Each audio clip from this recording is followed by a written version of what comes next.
I'm high as I've ever been, higher than heaven sits. Roll up my weed and think about my exes and jealousness. How to stay current and relevant.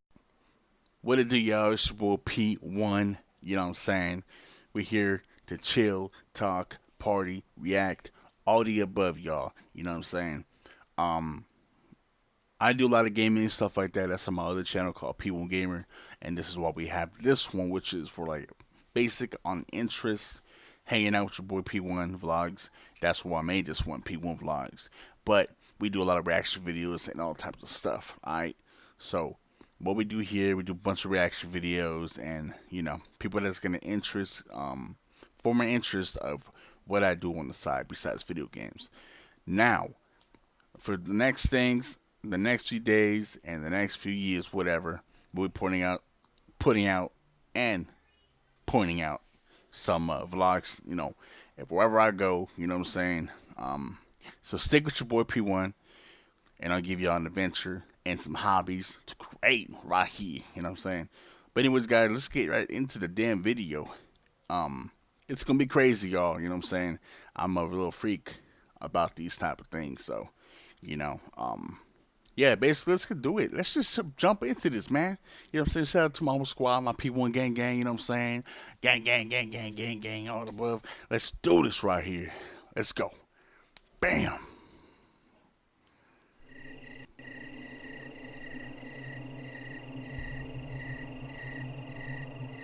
Oh, man. Oh, man. I got a bad feeling about this right here, man. My cousin Tyler and I used to have sleepovers all the time when we were kids. Always at his house though, because he had the cool house. Back then, before cell phones and modern video games, kids actually used to do normal kid things. Like, for example, we both loved to play hide and seek at night. One time when we were 9, both our parents were going out for a night in Atlantic City. So they had my other cousin, Tyler's older brother Joe, keep watch on us. An hour into the night, however, Joe told both of us he was going out and not to tell Mom. Tyler and Joe would commonly do this because it mutually benefited them. Tyler loved having the house to himself, and Joe hated staying home all night. By the time he left, it was already a little later in the night, like 9 o'clock. We had our dinners and decided it would be a good idea to play hide and seek. Their house was honestly massive, so it was always a lot of fun. I was hiding first. We started in the basement where Tyler would count. We had a rule that we couldn't use any house lights, only flashlights. Our reason for this was because it just made it cooler. Oh, I see. I tiptoed up the stairs, then up the next flight of stairs to the upstairs of the house. The upstairs had a... Yo, I ain't gonna lie, guys. Me and my cousin used to do that type of stuff, man, when we were younger. When we tell a whole bunch of scary stories, man, and we just shut off all the lights, man. That's what right there. I'm like, hold up. This kind of reminds me of my cousins. We would tell like the worst stories ever, man. My parents weren't even home. It was just us for like 3-4 hours. Normally on a Friday night, where all the freak shit happens. But yeah, we told a lot of scary stuff, man. We turned off the lights, man. We started like hiding different spots. We had like only 2 flashlights. We had I don't know, we had some weird stuff going around. And man, that was the most spookiest goosebumps moment I ever had, man. I sat behind a fucking doll, okay, looking at me straight in the eyes. That shit creeped me out. I was the first one to go in that door. I ran out the damn door, man. I was gone, bro. I bumped my head, bro, and then, you know what I'm saying? That was it, man. Knocked out. Let's get back to the story, man. Whole other living area, along with 3 bedrooms. I chose to hide in one of the unused bedrooms. I buried myself between 2 big beanbag chairs and a blanket. I left the door open to avoid any suspicions. I heard creaking coming into the room, lively footsteps. Tyler was now moving around the carpeted room. I could hear him. He went over to the closet and opened it. Then he opened the second closet. Silence. Then he walked over to the other side of the room, and he started opening the drawers to the desk, rummaging through them. Suddenly I heard Tyler's young, innocent voice calling my name up the stairs in a kind of mockingly tone to try and scare me. My mouth opened and literally started twitching when I put 2 and 2 together. I lifted the blanket slightly over my head to see what he was doing, but it wasn't Tyler. I knew right away based off the person's height. It was a much taller, fully grown man. Oh, hell no. It wasn't Joe, and it wasn't his dad. He perked up like a statue when he heard Tyler's voice, and I saw him duck into the corner of the room, behind the small piece of wall that sticks out there. Tyler entered the room with his flashlight and kept saying my name over and over, slow and drawn out like. I was praying his light would not reach over to the corner of the room. His light landed on me under the blanket. He may not have even seen me, but I still willingly came out and acted all defeated, fake laughing and everything. I told him he won, put my arm around his back, and started nudging him out of the room. I kept the conversation as natural as possible, until we were halfway down the stairs. That's when I dropped the bomb and told him there was someone in there with me and nudged him to run outside. Being the scared 9-year-olds we were, all we could do was run next door and ask the woman living there to call the police for us. She did without hesitation.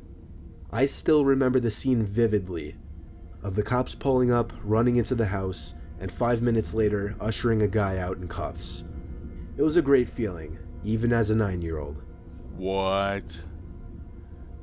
Damn. Yeah, I ain't gonna say that was freaky, dude. One time I had a sleepover doors, with my friend Mike on a cloudy, dark night. There was a slight drizzle and occasional lightning. We were 13 years old. Mike lived on a dead end with one other house next to it. Across the street was a field surrounded by trees, and his backyard led to a forest. Mike and I were up late, much after his dad went to sleep. His dad's room was all the way upstairs. Mike's room was on the lower level of the house by the den. So the den was where we would hang out mostly to just play GameCube. A knock at the backyard window interrupted our game. The blind was shut, so we couldn't see outside. Mike ran to go open the blind. I told him not to, but he did anyway. No. As he did, I shut off the TV and lamps because I didn't want to be seen. Now that it was dark in the den and slightly brighter outside, we could slightly see outside and see that there was nothing but grass in the visible distance. A small flash of lightning confirmed that there was nothing but wet grass in all directions. We sat in the den with the lights off for a while, just waiting for something else to happen. We kept our eyes on the window, expecting somebody to come up to it. Eventually, after what felt like forever later, we turned the TV and lamp back on and pretended it didn't happen. The blinds were open this time, and every so often I'd take nervous glances at the window, just making sure nobody was out there. After getting so absorbed in the game and forgetting to take a glance at the window, there was the second set of knocks. Mike and I both jumped up and looked at each other. Oh my god. With all the lights on, we couldn't really see outside. At least, not until the flash of lightning outside, just for a brief moment, lit up the night sky, long enough to show the person who was standing at the window. No! This time we ran upstairs to Mike's dad's room and pulled him out of bed, screaming at him to get up. The three of us ran out to the backyard in our coats and shoes, turning the backyard light on the way, and also taking along flashlights. There was a buildup of mud next to the back wall of the house where the dirt patches were, and in the puddles of mud were heavy, distinct footprints of boots. We followed the footprints as far as we could, but as the mud faded away, so did the footprints. We searched high and low for anybody. We even went around front and then out into the woods. There was nobody. Yo, that's freaky, man. We all went to sleep, Mike and I in the den. I couldn't sleep though. I was terrified. Of course, the blinds were shut to the window and back door now. Oh, good, man. Good. Just as I was anticipating it, there was a third set of knocks at exactly 12:15. I remember that number. Me and Mike both jumped from the couches and ran upstairs to his dad's room once again. This time he ran outside alone and told us to call the cops. He returned soaking wet, having found nobody. The cops came for nothing because there was really nothing they could do. The knocking didn't happen again though, and I also never slept over Mike's house again. Hell no. Ever Don't ever since go to that Mike's day, house again, his boy. den just always gave me the creeps. Yo, I ain't gonna lie, man. That one was freaky, especially midnight, bro. It's like thunder, man. It's raining so damn bad. You hear like, you got your window blinds open, bro. Okay, you got it cracked open just a little bit. You got the door unlocked in the back. Okay, you sit in front of the TV playing some video games, man.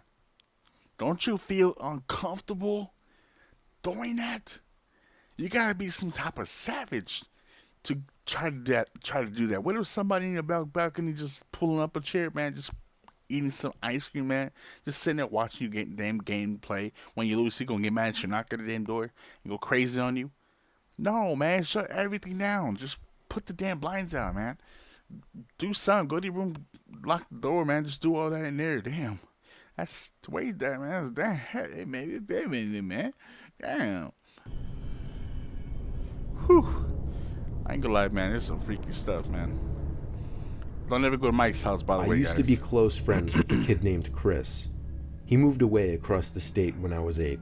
Since we never got to see each other anymore, I got my mom to agree to drive me all the way over to Chris's new house in the country for a weekend sleepover.